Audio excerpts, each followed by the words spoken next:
Bienvenue au rendez-vous hebdomadaire de l'information sur Éco 237, la chaîne de valeur. Au menu de cette édition de l'émission Le Focus présidentiel 2025, le contre-appel du Sud suscite des interrogations. À 4 mois de l'élection du nouveau chef de l'État, les natifs de la région d'origine du président sortant interpellent leurs compatriotes du Sud sur une prise de conscience quant aux décisions qui seront les leurs pendant cette échéance capitale pour le devenir de la nation.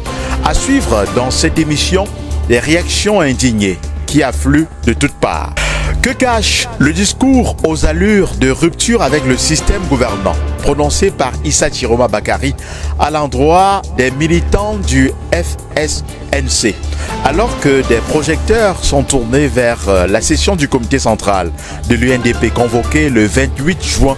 Certains observateurs de la scène politique lisent entre les lignes des signes d'une rupture entre le Grand Nord et Paul Biya. On en parle dans cette émission. Et puis en sport, Samuel Eto'o-Fils a-t-il perçu dans son compte bancaire personnel des sommes destinées à la Fédération camerounaise de football? Des documents bancaires à charge contre l'actuel président de la Fédération camerounaise de football font état de ce qu'il aurait perçu des fonds destinés à l'organisation de 2 matchs amicaux internationaux. Info ou intox, des rumeurs font grand bruit. On en parle dans cette émission. Ce sera tout pour les titres. Bienvenue à tous les inconditionnels d'Éco 237.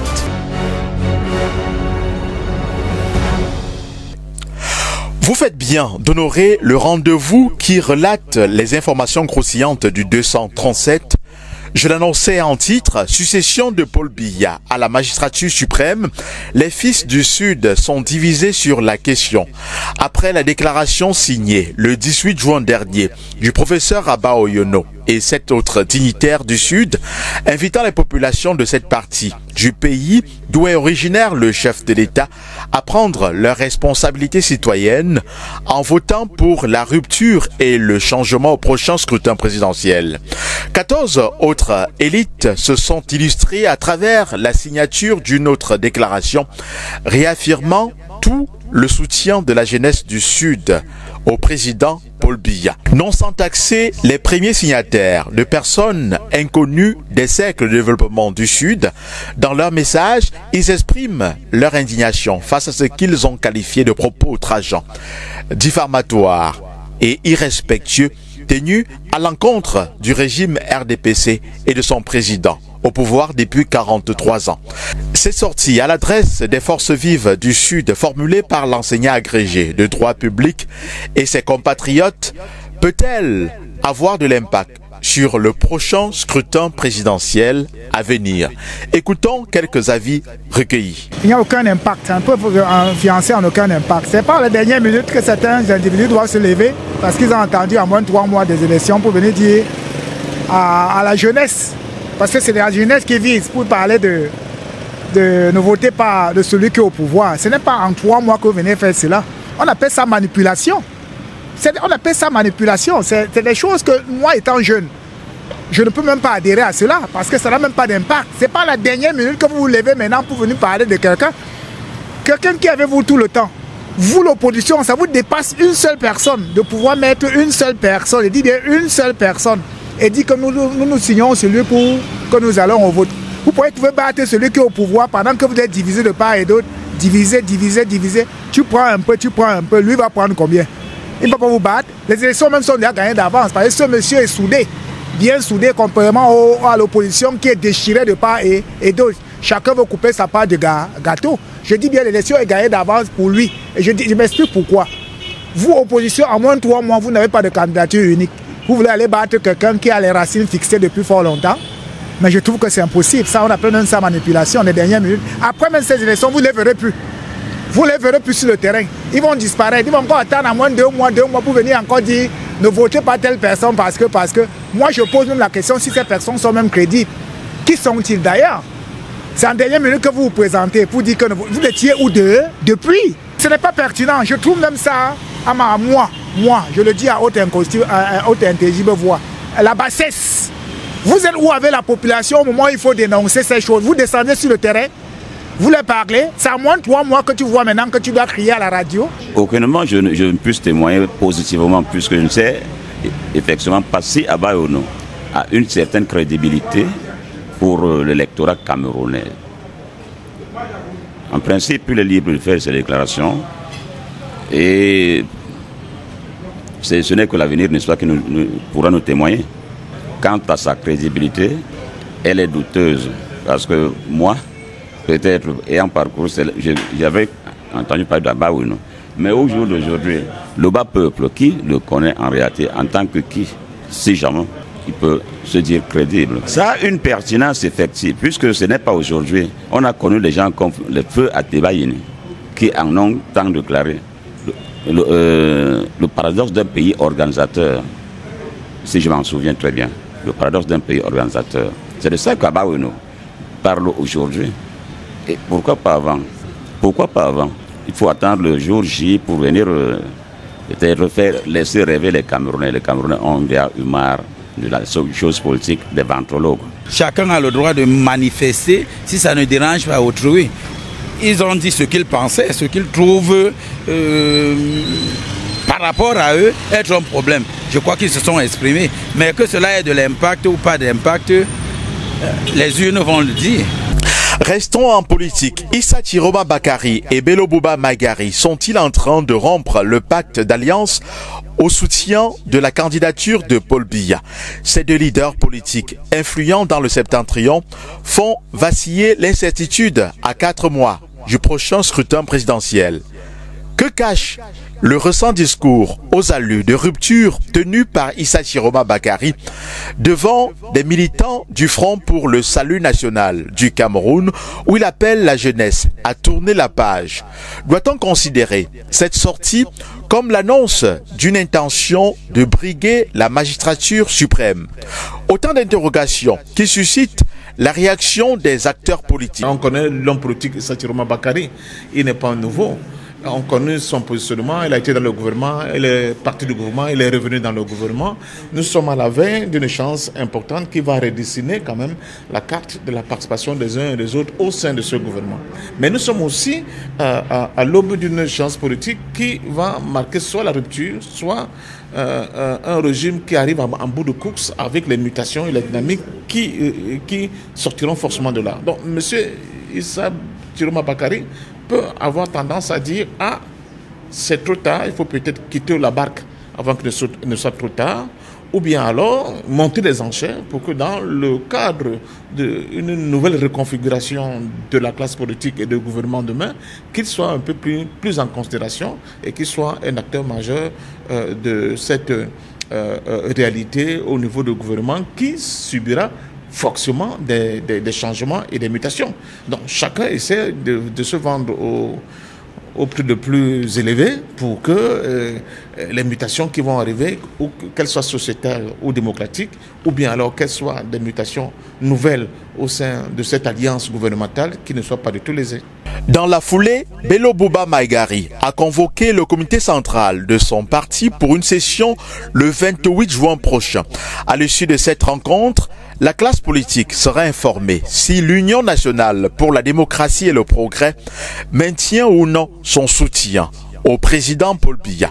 Rappelons que le Grand Nord constitue près de 40% de l'électorat national. Restons en politique avec cette note. L'honorable Cabral Libi a été reconnu par la justice comme le président légitime et incontestable du Parti camerounais pour la réconciliation nationale. La Cour d'appel de l'extrême nord rendait ainsi son verdict qui constitue l'épilogue d'une longue bataille judiciaire dans les tribunaux face à Robert Kona pour le contrôle de la présidence de ce parti. Robert Kona est donc définitivement débouté. Il entend par ailleurs saisir la juridiction supérieure pour interjecter appel. En sport, Samuel Eto'o-Fils est-il victime d'une cabale médiatique ou est-il réellement impliqué dans le scandale financier auquel son nom est associé? Le président de la Fédération camerounaise de football est soupçonné d'avoir perçu des fonds destinés à l'organisation de 2 matchs amicaux internationaux sur son compte bancaire personnel. Selon des documents ayant fuité sur les réseaux sociaux, ces soupçons prennent en compte des informations concernant 2 rencontres disputées par les Lions indomptables en 2023 contre le Mexique et la Russie.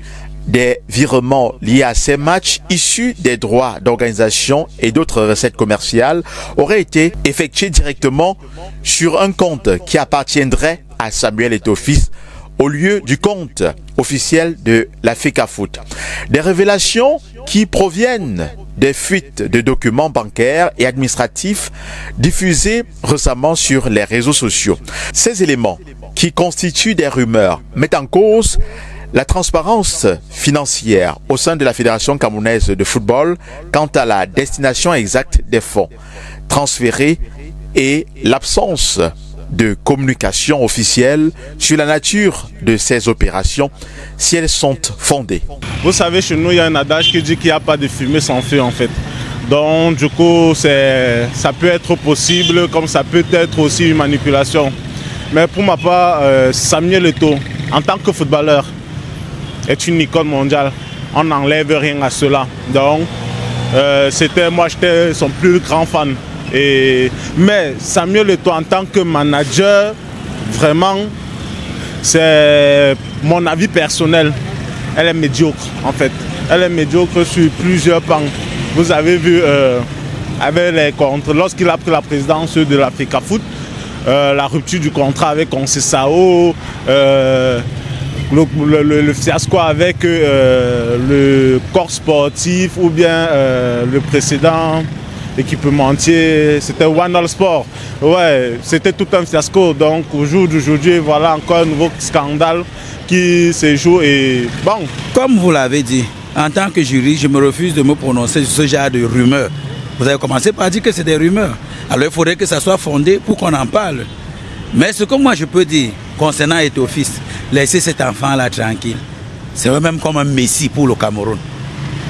Qu'on le laisse tranquille, faire le travail qu'il a fait. Il a beaucoup de choses à donner. Et c'est pas en mettant les... C'est pas que je prenne parti, mais c'est pas le seul scandale qui sort après lui. C'est comme si on a toute une toile autour de lui. Si c'est pas ça aujourd'hui, demain c'est autre chose, après demain, et puis... Si tout ça avait été vrai, je crois qu'il ne marcherait plus dans la rue. Pour ce qui concerne le scandale dont vous faites allusion, mais combien sont sortis avant celui-ci? Donc franchement, laissez ce gars-là tranquille. C'est pas l'argent qui manque à Eto'o. Précisons que depuis la publication de ces documents, des interrogations persistent, soulevant de nombreuses questions au sein de l'opinion restée sans réponse. Cette controverse s'ajoute aux critiques récurrentes sur la gestion opaque de la FECAFOOT. La gouvernance de cette institution continue d'être pointée du doigt malgré le prestige de son président à l'échelle internationale. Mesdames, Messieurs, ce sera tout pour cette autre édition de votre émission Le Focus. Merci de nous avoir suivis. Vous êtes de plus en plus nombreux à manifester de l'intérêt pour la qualité de nos productions. Merci pour vos nombreux messages d'encouragement. Nous invitons à continuer à liker, à commenter et à partager nos publications. Mais surtout, n'oubliez pas d'inviter vos proches à s'abonner sur Echo 237, la chaîne de valeur. À très bientôt. Du 29 au 31 août 2025, rejoignez-nous à Atlantic City dans le New Jersey pour la All Bar Milwaukee Convention North America, un événement unique qui réunit les meilleurs acteurs du monde des affaires et de l'investissement. Atlantic City, destination idéale pour un séjour d'affaires, offre un cadre exceptionnel entre plage, hôtel luxueux et environnement propice aux opportunités. C'est ici que les affaires prennent une nouvelle dimension. Pour cette édition spéciale du All Bar Milwaukee Convention North America, une plateforme idéale sera offerte aux entrepreneurs, investisseurs et visionnaires. Une occasion unique de rencontrer des partenaires stratégiques, d'élargir votre réseau et d'explorer de nouvelles opportunités sur le marché camerounais. Découvrez comment les investissements peuvent transformer l'économie camerounaise. Que vous soyez un investisseur en herbe ou un acteur aguerri, cette convention vous donne accès à un marché en pleine expansion, une économie dynamique et un peuple prêt à innover. All Bar Milwaukee Convention, rencontre d'affaires, symposium, séance barbecue, opportunités d'investissement, soirées culturelles et grandes soirées de gala. Tout ça à Atlantic City. Ne laissez pas passer cette opportunité unique. Inscrivez-vous dès aujourd'hui et participez à All Bar Milwaukee Convention North America, New Jersey 2025 du 29 au 31 août. All Bar Milwaukee Convention. One people, one destiny.